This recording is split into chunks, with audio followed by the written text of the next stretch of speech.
בוקר טוב רבותיי, פרשת ויקרא, יום שלישי, לעילוי נשמת הנפטרים, לעילוי נשמת רוז'ה מדר, ולעילוי נשמת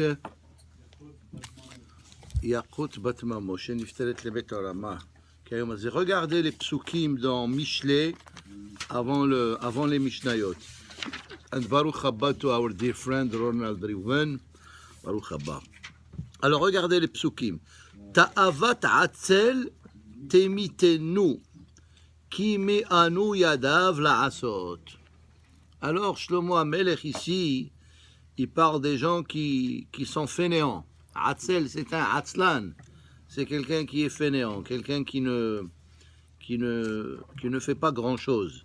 Alors, ta'ava ta'atzel, et non seulement il ne fait rien, le atzel, mais il est ta'ava. Il veut toujours des choses, mais il n'a pas des fois de quoi accomplir ses désirs parce qu'il n'est pas productif. Ki mi anu yadav la'asot. Parce que ses mains, ils ne sont pas productifs, il ne veut rien faire. Alors, il faut, dans la Torah, la hatzlut, celui qui est fainéant, c'est un grand défaut. Parce que pour servir Hachem, il faut être zariz, il faut se réveiller tôt, il faut faire shahrit. Et si tu veux gagner ta parnassa aussi, si tu es fainéant, tu ne vas pas gagner ta parnassa. Et des fois, l'homme, il a tendance à être fainéant. Le Yetzerara, il te dit, prends le temps, repose-toi, etc. Alors, c'est ce qu'il dit Shlomo HaMelech, il faut s'éloigner de ce mauvais trait de caractère qui s'appelle Atzlut. Et il continue le deuxième pasouk, Kol hayom hit'ava ta'ava. Il continue toujours du Atzlan, il a toujours des envies, et de l'autre côté il est Atzlan. Mais Vetzadik, mais l'autre côté de la médaille, Tzadik yiten velo yahsor. Ça veut dire que le Atzlan, il veut uniquement prendre pour lui-même, hein? Alors que le tzaddik, il donne, il veut donner, il veut aider, il veut faire des bonnes choses, hein? Ça veut dire il faut pas être quelqu'un qui veut toujours recevoir. Dans la vie, on reçoit, mais aussi il faut donner. Une fois, j'ai expliqué, vous savez, un minhag, que sous la choupa, après qu'on a fini la cérémonie, on brise le verre, hein? Et après on dit Mazal Tov. Et la question se pose, si on dit on brise le verre, pourquoi pour Horban et Yerushalayim? Alors pourquoi juste après tu dis Mazal Tov? Tu dis Mazal Tov que Jérusalem elle a été détruite. Alors pourquoi on brise le verre d'abord? Alors, non, mais moi je vais te donner une nouvelle explication. On brise le verre, écoutez cette explication. L'homme, jusqu'à l'étape du mariage, comment il était? Il recevait. Ça veut dire il habitait chez ses parents, et sa mère, elle lui lave les habits, et il vient, il trouve son souper prêt, et il est juste là pour recevoir. Et le kéli, quand tu prends un kéli c'est quoi? Un kéli, il reçoit. Tu prends un verre qui est un kéli qui reçoit, et le hatan, il le brise. Ça veut dire, à partir de maintenant, je ne suis plus, je ne reçois plus. Je dois moi-même donner. Alors le Kéli, qui est Bet Kiboul, Shoveroto. Et c'est pour ça qu'on dit Mazal Tov. Ça veut dire, si tu as fait ça, ça veut dire que tu as compris le but du mariage. Ça veut dire, Hachamim, ils disent, pourquoi quand on se marie, l'homme, il faut qu'il donne. Il faut qu'il donne la tabaat. Si tu ne donnes pas la bague ou bien une valeur minimale, et tu lui dis devant deux témoins, le mariage, il n'est pas valable, il faut donner. Pourquoi il faut donner? C'est pour te transmettre un message. À partir d'aujourd'hui, tu vas commencer à donner sans arrêt. Et alors, c'est ça. C'est ça, ça veut dire, c'est un. Et des fois, quand il y a des problèmes de shlom bayit, c'est ça le problème. Ça veut dire que des fois, la femme, elle donne trop, ou des fois, l'homme, il donne trop. Il pense que l'autre partie ne donne pas assez. Et selon la Torah, l'homme, c'est celui qui donne, et la femme, c'est elle qui reçoit. Alors, c'est ça le inyan de Shvirat HaKos Ta'at HaChuppah. Une fois, vous savez, on doit donner une valeur de Shavé Pruta. Shavet Pruta, c'est quoi? C'est une somme minimale. C'est comme si tu dis, Shavet Pruta, c'est comme si tu dis $5, on va dire. Bon, un sou. Aujourd'hui, les sous n'existent même plus. Hein? Alors, c'est quoi le inyan pourquoi cette somme minimale? Alors, une fois, un rabbin, il a dit, Hatan, il a dit, on donne cette somme minimale pour savoir que à partir de maintenant, c'est le minimum que tu vas donner à ta femme. Ça veut dire, ça, c'est le minimum que tu vas donner. C'est ça le inyan du mariage. Ça veut dire, l'homme, jusqu'à maintenant, il était nishpa. Même le Zohar, il parle comme ça. Mais à partir de ce moment-là, il est mashpia. Hein? Et c'est quoi, pourquoi Hachamim disent, par exemple, à Sukkot, le lulav et le etrog, il doit nous appartenir. Comme il est écrit dans la Torah, ou le kahtem lachem. Et la halakha, il dit, il ne faut pas que tu le donnes à un enfant. Tu peux la donner à un adulte, tu lui dis, voilà, je te prête mon lulav, mais quand je te donne comme s'il est à toi, mais tu me le rends. Un matana al menat le'ahzir, shma matana. Mais on ne peut pas donner à un enfant. Hachamim me disent pourquoi? Parce que l'enfant, il sait juste prendre, mais il ne sait pas donner. Alors ça veut dire, c'est quoi quelqu'un qui est adulte? C'est quelqu'un qui sait aussi donner. Si quelqu'un, il sait juste prendre, alors ça veut dire, il est comme un katan. Il n'a pas assez de maturité pour non seulement recevoir, mais aussi savoir donner. Alors c'est ça. Le Hatzlan, il veut juste recevoir. Aval Tzadik, la bonne personne, elle veut donner. Ça veut dire quelqu'un qui est bon, quelqu'un qui est égoïste, c'est pas bon. Mais ça veut dire dans la vie, un Tzadik, il donne. Il donne la Tzedaka. Quand on a besoin de lui pour une mitzvah, il est là pour faire une mitzvah. Il n'est pas là juste uniquement pour lui-même. Ensuite, le troisième pasouk, Zevach Reshaim To'eva. Alors voilà, on part dans le livre de Vaïkra. Cette semaine, on commence le livre de Vaïkra qui parle des sacrifices. Mais il te dit, Zevach Reshaim, un rachat, quand il amène un korban, c'est To'eva. Devant Hachem, il est abominable. Pourquoi? Parce que le but du korban, c'est que la personne, d'abord, elle doit faire teshuva. Hein? Si tu ne fais pas teshuva, quelqu'un, il a fait un péché, il a volé, il amène un korban, et demain, il va voler encore. Alors, c'est quoi ce korban-là? Ça veut dire, d'abord, il faut faire teshuva, et après, tu amènes le korban. Le korban, c'est l'acte final. Mais ce n'est pas uniquement à travers le korban que tu as fauté. Le Rahaïm Akadosh, il explique comme ça. Il dit, pourquoi quand on faute, on amène un korban? Alors il dit, dans l'être humain, il y a deux parties. Il y a le corps qui est animal, il y a la neshama qui est spirituelle. Alors pour le corps, et qui a fauté, c'est le corps. Alors le corps, il est animal, qu'est-ce qu'on fait? On amène un korban pour pardonner sur le côté animal de l'être humain, et l'autre côté, la neshama, qu'est-ce qu'elle doit faire? Elle doit faire teshuva, hein? Elle doit confesser. Alors, ça veut dire le corps, étant donné que le côté animal, il a fauté, on amène un korban, mais le côté spirituel, on doit confesser, et c'est ce qu'il a dit Shlomo HaMelech. Ça veut dire, c'est quoi? Ça veut dire que quand tu dis quelque chose, tu dois être sincère. C'est pas juste tu amènes un korban, et venigmar asipur, non. Alors, c'est ça, Zevach Reshaim, To'eva, pourquoi?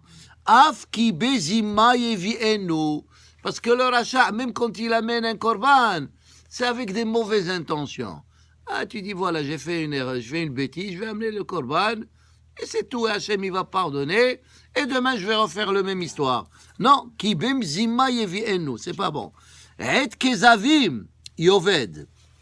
Ensuite, un autre pasouk, un témoin qui dit des mensonges, yoved. Hein, ça veut dire un jour il va se faire attraper le fait qu'il a dit des mensonges. Veish shomea la nesach yedaber. Écoutez, regardez comment ce pasuk il est bon. Veish shomea, et quelqu'un qui sait écouter les autres, la netzach yedaber. Il va parler, il aura toute sa vie pour parler. Qu'est-ce que cela veut dire? Ça veut dire il y a des gens qui savent pas écouter. Ils veulent juste parler. Mais alors ici, il dit, Veish shomea, celui, la chokhma, c'est pas de parler, tout le monde peut parler. Même les tipshim, ils n'arrêtent pas de parler, hein?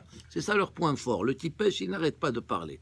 Veish shomea, Mais un homme qui écoute, il sait savoir écouter quand quelqu'un il a un problème, s'il a une compagnie, un employé vient lui parler, il écoute, c'est pas juste il l'écoute avec son oreille. Ça veut dire il l'écoute vraiment attentivement. Ve'ishomea, celui qui sait écouter, la netzach edaber, il va parler tout le temps. Qu'est-ce que ça veut dire? Le fait qu'il sait écouter, les gens ils vont le respecter. Ça veut dire yeshlo ma'amat hashuv. Et le fait qu'il a un ma'amat hashuv, quand il aura le temps, il aura toute sa vie de parler. Ça veut dire il donne des ordres aux autres, il doit dire aux autres comment travailler, etc. Ve'ishomea, c'est beau ça, moi j'ai beaucoup aimé ça. Ve'ishomea, celui qui sait écouter, la netzach yedaber, il aura toute sa vie pour parler, parce que le fait qu'il sait écouter, aujourd'hui malheureusement on vit dans un monde où les gens ils n'ont même pas la patience d'écouter, hein. Chacun, hein? C'est ça, en texte, et on veut plus parler. He'ez ish rasha befanav, ve'yashar hu yachin darko. Alors ici, le Shlomo HaMelech, il dit, le rachat, il est audacieux, il a azut panim. Par exemple, Hachamim, ils expliquent, He'ez, ça veut dire, par exemple, tu as rendu service à quelqu'un, on va dire, tu lui as prêté de l'argent. Et il va venir, il va te dire, tu m'as jamais prêté. Ça, c'est azut panim. Ça veut dire, He'ez ish rasha. C'est un rachat. Quelqu'un, il t'a rendu un service. Non seulement tu dois être reconnaissant, non seulement tu n'es pas reconnaissant, mais tu es me'is panim. Tu as cette audacité de dire, non, tu m'as jamais rien fait. Ve'yashar hu. Et un homme qui est yashar, un homme qui est honnête et sincère, hein, yachin darko, il prépare son chemin. Qu'est-ce que cela veut dire? Des fois, chemin veut dire, quand tu veux faire quelque chose dans la vie, non seulement chemin, quand tu voyages, ça veut dire quand tu veux faire quelque chose, ça prend une préparation préalable. Tu viens pas et dire, ok, je vais faire ceci. Ça veut dire d'abord tu t'assois et tu réfléchis, que ça soit pour le business, ou que ça soit que si tu dois voyager, ou que ça soit pour un projet quelconque. Ve'ish yashar, un homme hacham et yashar, yachin darko. Il prépare préalablement son projet avant de le réaliser. Ok, on va à la Gemara rapidement. La Gemara, elle parle de quoi? De la ketouba. Alors, hachamim, ils ont dit... David, tu aimes cette Gemara, toi? Oui, tu aimes beaucoup. Hein? Alors, c'est ça. C'est quoi le inyan de la ketouba? Ça veut dire que la Torah, elle a voulu protéger la femme. Hein, des fois, ça marche pas entre l'homme et la femme. Et s'il y a un divorce, comment la femme, elle va gagner, elle aura la parnassa? C'était écrit dans le journal, seulement hier. Ouais. 10 ans, il ne voulait pas faire la... Il ne voulait pas donner le guet. Mais c'est le père qui ne voulait Oui, pas. le père qui ne voulait pas. Il s'en va en prison 10 ans. Il le met en prison pour 10 ans. Parce qu'il ne donne pas le guet. Ouais. C'est ça. C'est un homme qui est très riche. Très, très, très Excessivement riche. Ouais. Ok, alors c'est ça le inyan. Ça veut dire, Hachamim, ils ont instauré, c'est quoi le inyan de la ketouba? Ça veut dire que l'homme, il s'engage que dans le cas où il divorce sa femme, il doit lui donner une certaine somme d'argent, comme ça qu'elle ait une certaine sécurité financière. Maintenant, la Gemara, elle dit que pour une bétoula, pour une fille qui s'est jamais mariée, le montant, il était Mataim Zouz, c'était une somme importante. Mais pour une femme qui a été déjà mariée, Almana ou Gerusha, la somme, elle est moins importante.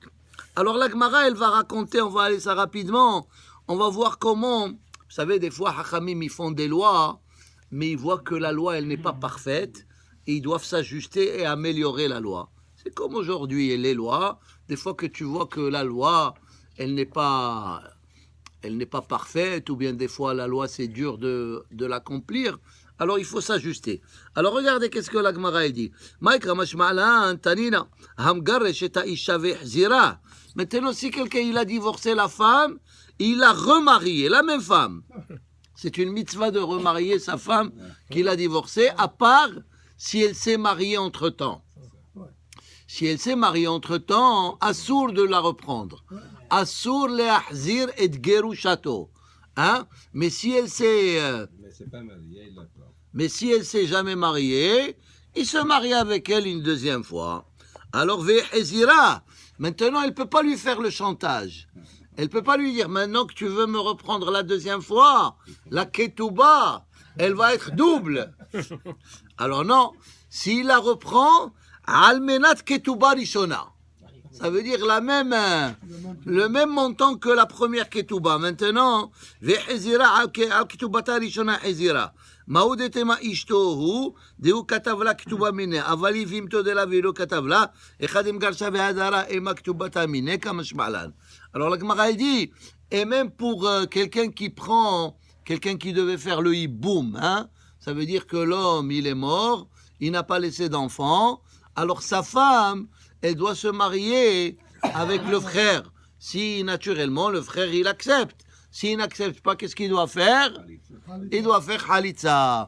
Alors s'il accepte, maintenant Hachamim ils disent, il accepte, elle ne peut pas lui dire, je veux telle somme dans la ketouba. La même ketouba qu'elle avait avec son frère, il y a la même, ça veut dire comme si tu prends le contrat et tu le transfères à l'autre, et c'est les mêmes conditions pour ne pas créer des problèmes. Ok, Amar Rav Yehuda, il a dit, Barishona yu kotvim liptula matayim. Alors au début, quand cette loi elle a commencé, alors celle qui s'est jamais mariée, on lui donnait 200 zouz, vela almana mane, vayu maskinim, et les jeunes filles ne voulaient pas se marier. Ils vieillissaient, velo ayunos imnashim. Et les velo ayunos imnashim, et les gens ne se mariaient pas. Pourquoi? Parce que la femme, elle disait, ok, il s'oblige à me donner. Parce que qu'est-ce que les hommes y faisaient? Après qu'ils divorçaient, qu'est-ce qu'ils disaient à leur femme? On n'a pas.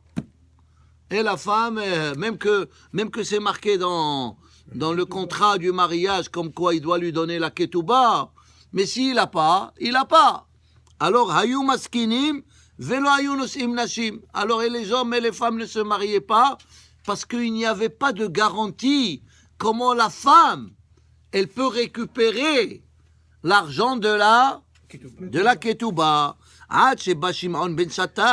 Jusqu'à ce qu'il est venu ce Hacham qui s'appelle Shimon ben Shattah. Vetiken, il a instauré Kol nechasai ahra'in liktubata.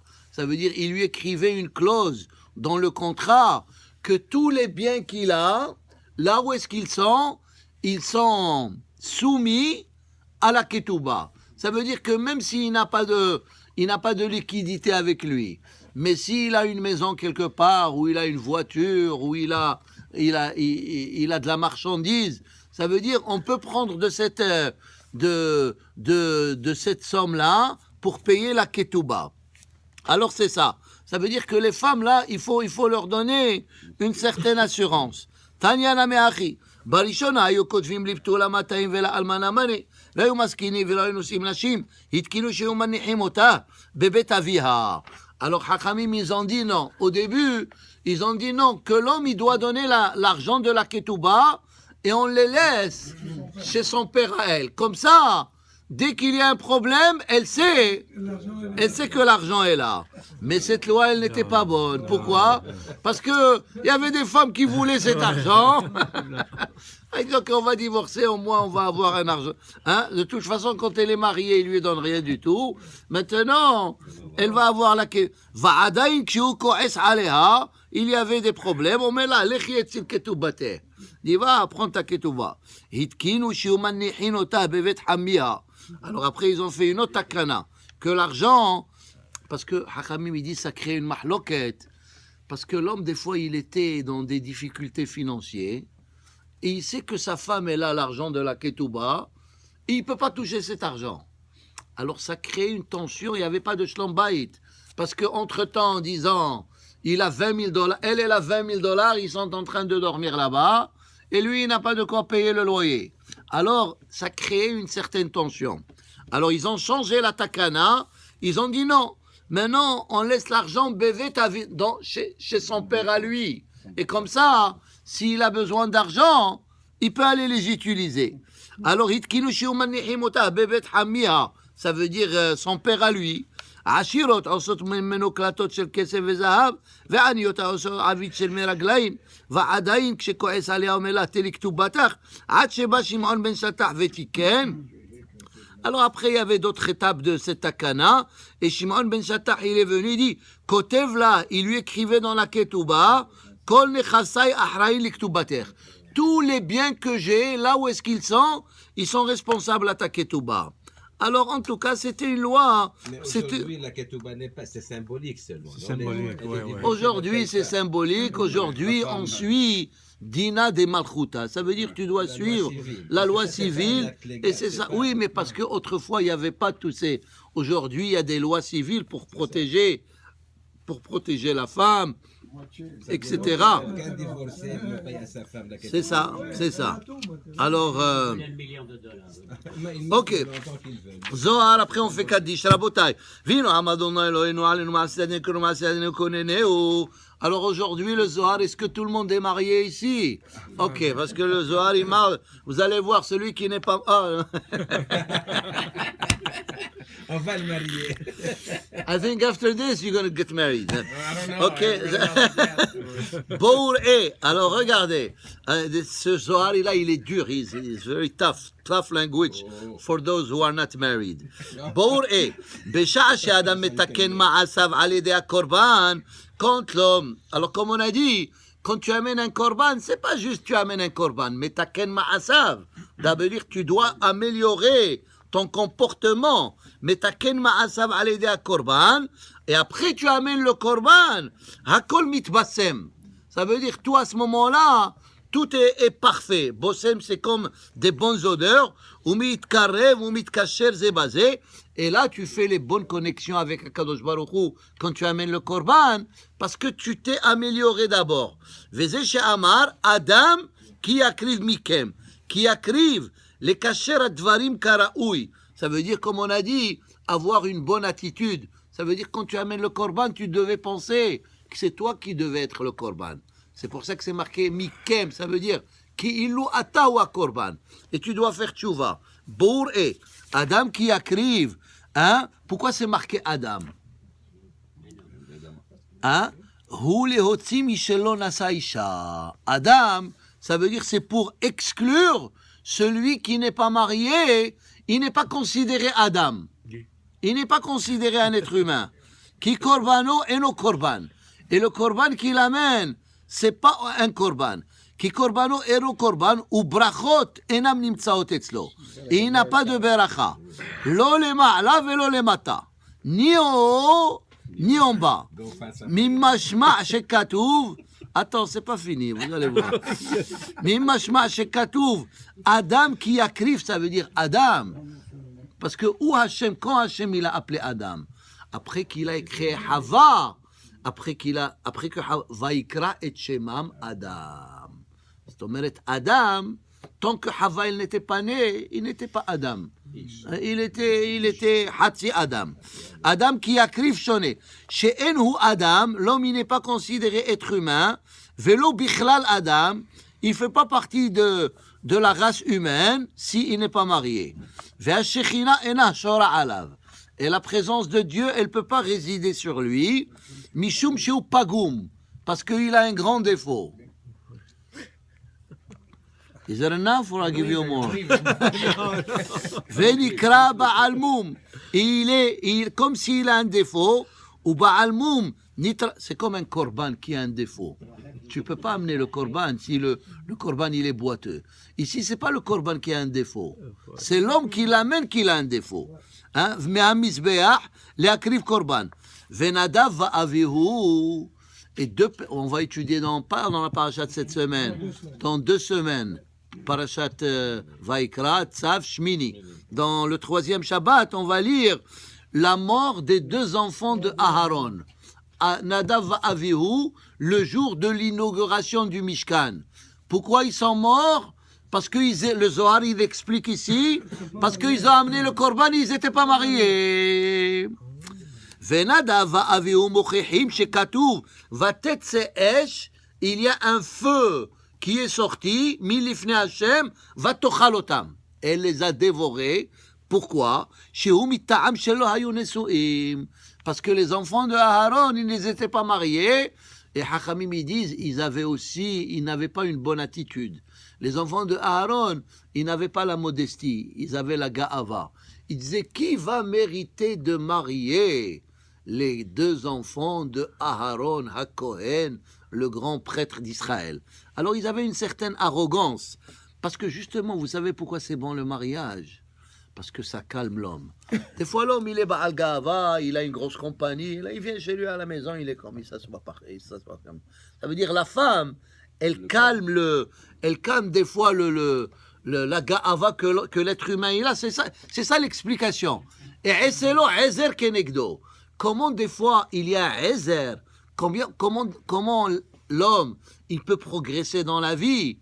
Parce qu'il a une femme qui est Kenegdo, qui est contre lui. Mais contre lui, pas dans le sens négatif, dans le sens positif. Des fois, le fait que tu as des fois l'opposition, alors ça te donne à réfléchir et ça te donne à t'améliorer.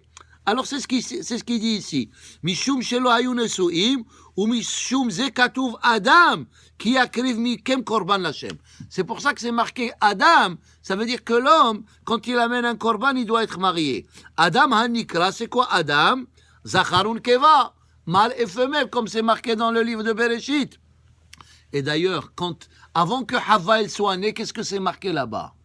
Lotov heyot ha'adam levado. Ce n'est pas bien pour l'homme d'être seul. Ça veut dire que quand on est seul, lotov, c'est pas bien. Mais quand on est accompagné, même si des fois on n'est pas très bien accompagné, alors il vaut mieux être à deux. Hanimtsa, une fois Hacham il a dit comme ça. Il a dit une personne comme s'il est dans l'obscurité. Ça veut dire une personne, même si elle a la lumière, comme si elle est dans l'obscurité. Deux personnes, même s'ils sont dans l'obscurité, ils sont dans la lumière. Pourquoi? Parce que deux personnes, au moins tu as quelqu'un avec qui partager tes problèmes. Mais quand tu es seul, alors tu es perdu. Hein? Adam hanimtsa zacharun keva, hu ra'uy le'akriv korban velo acher. Ve'amar Rabbi Abba, af al pi she'emadnu, Nadav va'avihu bederech acher. Parce qu'il dit, il y a ceux qui disent que Nadav va'avihu, ils sont morts à cause de d'autres raisons. Il y a ceux qui disent, par exemple, Rashi dit, voilà, shtouye yain. Quand il allait au temple, il faisait le service du vin, il ne prenait pas ça au sérieux. Ils buvaient du vin, ils allaient faire le service, ils rentraient dans des endroits saints, mais leur attitude, elle n'était pas là. Ils abusaient du matériel. Alors, il y a ceux qui disent parce qu'ils étaient saouls, il y a ceux qui disent... Quand est-ce Aaron et Moshe vont partir pour qu'eux vont les remplacer? Ah voilà, très bien. Ils attendaient la mort de Moshe et Aaron. Ils disaient quand ces vieux-là, ils vont mourir, et nous, on va reprendre la relève. Et oui. Les cheveux n'étaient pas coupés, ne portaient pas de habits de Kohanim. Voilà, très bien. Tu connais, tu es fort aujourd'hui, hein. Alors c'est ça, ça veut dire... la montagne. Ah oui. Voilà, ils ont approché la montagne. Très bien. Alors il y a Vaïhi David lechol derachav maskil. Ça veut dire David dans son chemin, il était maskil, il était hacham. Alors c'est ça le inyan. Alors Hachamim il donne plusieurs raisons, comme vous venez de dire. Comme les Davidim, ils ont dit, alors c'est ça.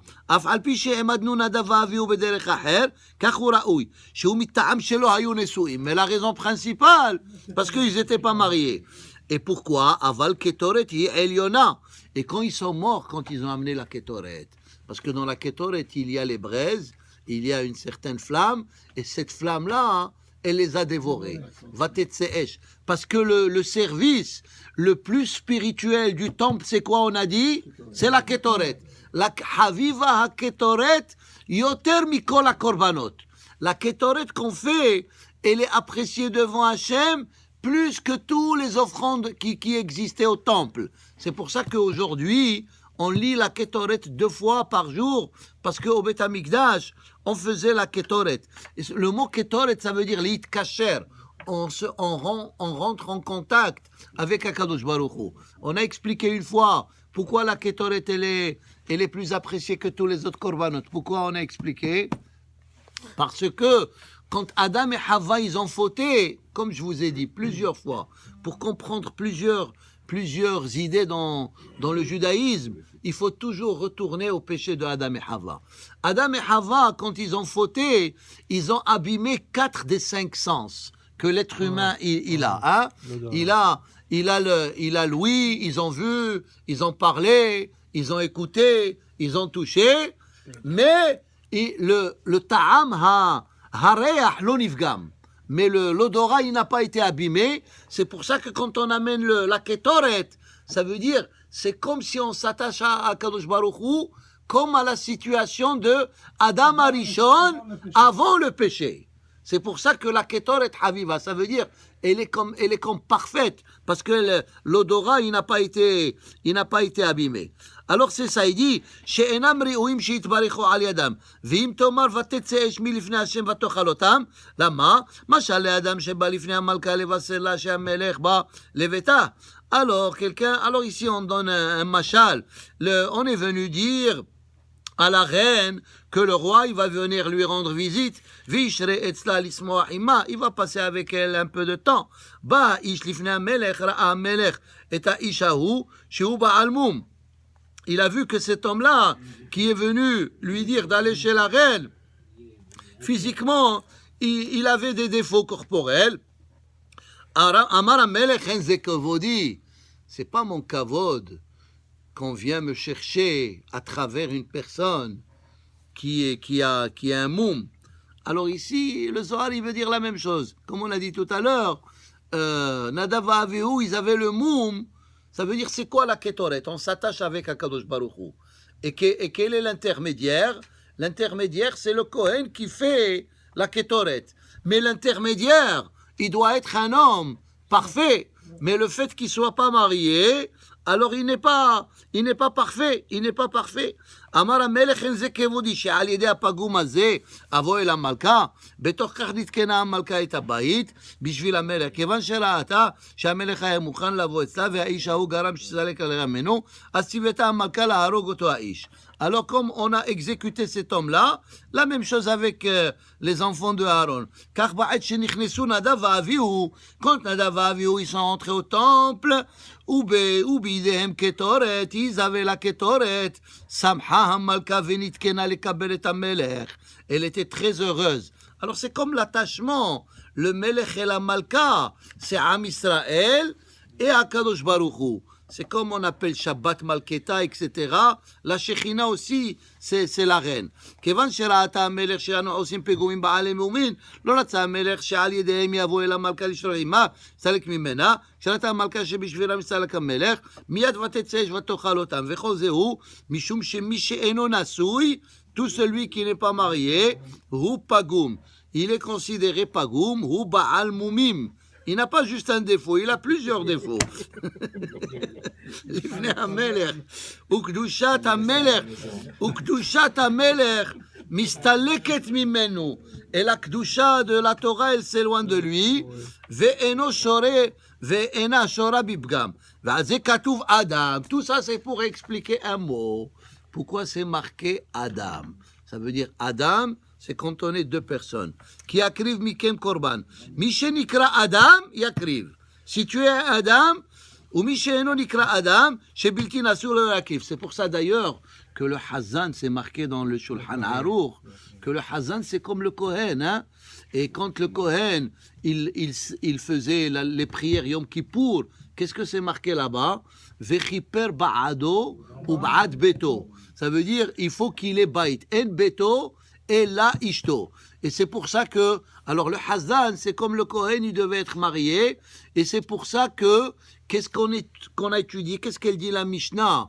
Que 7 jours avant Yom Kippour, on préparait pour le Kohen une deuxième femme, hein, le grand prêtre d'Israël, parce qu'il devait rentrer à Kodesh HaKodashim une fois par an, Yom Kippour, et si sa femme, elle va mourir Yom Kippour matin, il ne pourra pas rentrer au Kodesh HaKodashim. Alors on lui préparait une femme de manière à ce que si quelque chose arrive, Hasve Shalom, alors il a une femme. Maintenant la Gemara elle pose une question. La Gemara elle pose une question là-bas. Il dit Et pourquoi pas? Pourquoi on lui prépare juste une femme? Pourquoi pas 2 femmes?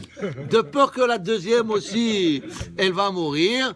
Alors la Gemara, elle dit non. En la davar sof. Ça veut dire c'est juste en cas d'urgence, mais c'est pas quelque chose que on souhaite que ça va arriver. Hein? Alors, donc, il gardait 2 femmes tout le temps? Non. Sauf pour les 7 jours. Non, il l'a jamais marié. Non, Mais Chinimlo, on la prépare, on lui dit s'il y a quelque chose, alors c'est ça. Baruch Adonai Leolam, Amen ve'Amen. Rabbi Amen Akash Omer, Zachosh Baruch Hu Yisrael Israël, Levirach Imalayim Zosh Ma'avetz Mantzku Yagdil Torah, Ve'adir Yitgadal V'Yitkadash Shemei Rabbah, Ve'almad Yivarach. Ça veut dire Hachem, quand il a parlé à Moshe Rabbeinu la première fois dans le Ohel Moed, il ne l'a pas appelé, il ne lui a pas parlé soudain. Shelo yitchil ledaver elav pitom, ela higdim vekarao bishmo. D'abord, il l'a appelé avec son nom, hein, Tehila ve'achar kach diber elav. Mikan anu lomdim, de là on apprend qu'il est chol hadibrot, ולכל האמירות ולכל הציוויים, כל מקום שנאמר דבר אל בני ישראל, או אמור עליהם או צוואותם, קדמה קריאה בשם לפני הדיבור. À chaque fois que nous voyons que, par exemple, Vaïdaber Hachem el Moshe lemor, Hachem il a parlé à Moshe, il n'est pas venu, il lui a parlé soudain. D'abord il a appelé avant de lui parler. Ki ka'asher ponim el ha'adam al yedeh. Et pourquoi on doit appeler la personne? D'après toi, pourquoi on doit appeler la personne? C'est kavod. C'est pas derech eretz que quand tu veux parler à quelqu'un, boum, tu dis, hey, vas-y, d'abord, bonjour, tu appelles la personne. D'où on apprend ça? Hein? On apprend ça de Hachem, même Hachem, quand il a parlé avec Adam, quand il a fait le péché, Vaïkra. Hachem, il l'a appelé. Alors, il va expliquer ici, il dit. Alors, Beshem, ki ka'asher ponim el ha'adam al yedei shepotchim tehila bekriya bishmo, harezo peniya belashon hibba. Ça veut dire que tu apprécies la personne, tu l'appelles pour lui parler. Shemechabdo umokiro, ubekach she'eno pone elav belo hachana mukdemet, vehu לשון שמלאכי השרת משתמשים בו בפנייתם, לזה ליטול רשות. Même les malachim, quand ils s'adressent les uns aux autres, d'abord ils appellent. La amira, כמו שנאמר, comme il a dit le prophète Ishaïa, וקרא זה אל זה ואמר, donc la kedusha qu'on fait, וקרא זה אל זה ואמר, קדוש קדוש קדוש. וכן הייתה גם דרך הנבואה, quand Hachem il se parlait avec les Nevi'im, d'abord il les appelait, et celle kol Nevi'e Israël, vayavo Hachem vayityatzeh vayikra. Hachem il parle à la personne, que pa'am bepa'am. Shmuel, vayomer Shmuel. Aval les Nevi'im. Alors maintenant regardez le point qui veut dire. Aval Nevi'e umot ha'olam. Mais les Nevi'im des autres nations, mitoch she'enam havivim lefanav. Parce que même les goïms, ils avaient des prophètes. On a Bil'am dans la Bible. Et il y a eu d'autres. Ça veut dire, parce que sinon, les non-juifs, ils vont dire que c'est pas juste. Pourquoi nous? Parce que c'est quoi le prophète? Le prophète, c'est un intermédiaire entre Hachem et le peuple. Tous les prophètes que nous avons, Ishaïa, Yermia, etc., ils transmettaient les paroles d'Hachem. Et le plus grand des prophètes, c'est Moshe Rabbeinu. Il transmet la prophétie, le message, au Béné Israël. Alors, mais même les goïms, ils ont aussi des prophètes. Comme ça, ils les dirigent dans le bon chemin. Mais Hachem, quand il s'adresse aux prophètes des goïms, il ne les appelle pas. Ils ne sont pas très appréciés devant lui. Akash Baruch Hu, il se révèle à eux, belashon aray, temporaire, ki'ilu pogeshotam bederech mikre, comme s'il les rencontre au hasard. Hein? Ça veut dire quand tu appelles quelqu'un, c'est pas un hasard, tu l'appelles et tu as envie de lui parler. Mais si tu vois quelqu'un et tu lui parles, ça veut dire que tu l'as rencontré, bon, et tu lui parles. Belashon mikre. Ou kelashon ha'amur shel tum'a shenemar vaikar Elohim el Bil'am. C'est marqué vaikar. Vaikar, c'est pas vaikra. Vaikra, c'est tu l'as appelé avec kavod. Mais vaikar, ça veut dire bederech mikre. Bederech mikre, tu as dit c'était quoi? C'était au hasard. Vaikar Elohim. Les fiches nigla elav pelav, kilou bederech haray, vaikra el Moshe, hakol. Alors, maintenant, comment? Admettons, Moshe Rabbeinu, il donne un cours. Il donnait des cours, certainement, Moshe Rabbeinu, non? Il enseignait la Torah. Hachem, il veut lui parler. Comment Hachem, il pouvait dire à Moshe Rabbeinu, parce qu'il doit lui parler, comment il lui disait? Alors Rashi, il explique. Mais comment? Il est en plein cours. Alors Rashi dit, Vaikra el Moshe, hakol haya, holech u magia rak le oznav shel Moshe.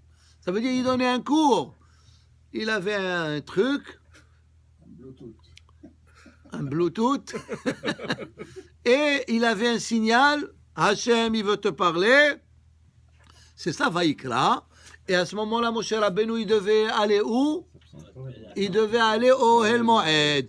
ומגיע רק לאוזניו של משה, וכל ישראל לא היו שומעים את הכל. היא n'écoutait pas la voix. כמו שנאמר, ובבוא משה אל אוהל מועד לדבר איתו וישמע. lui, ישמע את הכל מדבר אליו. מכאן שגם הכל דיבר רק אליו ולא לזולתו. Ça veut dire uniquement à lui. לכל אף להפסקות הייתה תלמוד לומר וידבר לדיבור, קריאה, ולא להפסקות. ומה היו הפסקות משרתות? Regardez qu'est-ce qu'il dit Rashi. À chaque fois que Hachem, par exemple, nous on voit וידבר Hachem el Moshe lemor, et après le Hazan il lit toute la paracha. C'est pas aussi simple que ça. Il y avait des hafsakot dans le Sefer Torah. Vous savez, des fois, il y a des arrêts entre une paracha et une paracha. Il y a comme 9 lettres d'espace. Quel est le but de ça?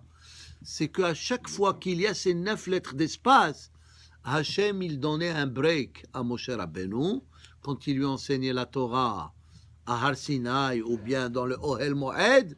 Et Moshe Rabbeinu, comme s'il devait méditer sur l'enseignement qui lui a été donné avant de continuer plus loin. C'est comme un professeur qui enseigne à l'école ou à l'université. Des fois, tu donnes un cours intense et c'est trop pour les élèves. Il leur faut un peu de temps pour accumuler tout ça. Alors, tu leur donnes un break juste pour essayer de digérer tout ça. Alors, pourquoi? Et là, on parle de qui? On parle de Moshe Rabbeinu. Moshe Rabbeinu, le grand tzaddik. Malgré ça, il avait besoin lui aussi de faire des répétitions. Liten revach le Moshe, le hitbonen ben parasha le parasha. Ça veut dire de revenir là-dessus. Ou ben inyan le inyan, kedi sheyityashvu advarim hetev belibo. Comme ça, toute la leçon, elle va être claire à ses yeux. Ve'im, regardez. Maintenant, Rashi conclut comme ça. Ve'im le Moshe Rabbeinu she'aya lomet Torah mipi HaKadosh Baruch Hu. Si Moshe Rabbeinu qui apprenait la Torah de HaKadosh Baruch Hu, haya ra'ui liten lo hefsek ben ha'inyanim, ça veut dire si Moshe Rabbeinu et son maître était HaKadosh Baruch Hu, et lui c'était le grand prophète, malgré ça, il avait besoin de ces arrêts-là. Ra'ui liten lo hefsek ben ha'inyanim. Hare ad-davar melamedenu. Kalva homer le hediot, à plus forte raison, nous.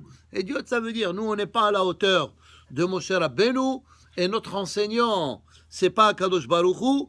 Kalva homer le hediot, halomed mina hediot.